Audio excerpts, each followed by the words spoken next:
Hi, this is Tony Cook, and this is What's in the Box. Today, Atlas O, a new run of their 50-foot Pullman Standard PS1 double-door boxcar. This has been on the market for almost as long as the new era of Atlas O has been around, which is about the year 2000 or so. I think 2003 is the first year for this car, and it's been available in a couple of different ways. The model comes in the traditional cardboard packaging. There is a warranty card. That's the only paperwork included.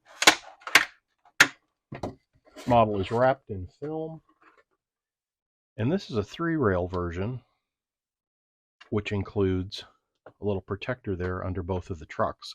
The trucks are set up for standard 3-rail. That's a Beddendorf with the working coupler attached. You can see there are holes underneath to change over to a scale coupler. This our freight car is also available in a 2-rail edition.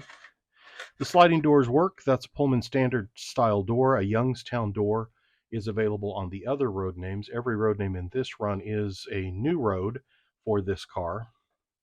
This is a modernized version. We still have the tall ladders and high brake detail, but the running boards are absent from the top. The car is plastic, lots of extra added detail. Car gets its weight from metal here on the inside deck, which has a wood plank look. This is decorated for the very late version of Rock Island's Blue with the Root Rock look and the R logo. Lots of separate plastic parts are added to the car. These door handles, the tack boards, virtually everything here on the end is all separate. This is really a great looking car. As I say, it's available in 2-rail and 3-rail edition from Atlas. And that's what's in the box today. Thanks for watching.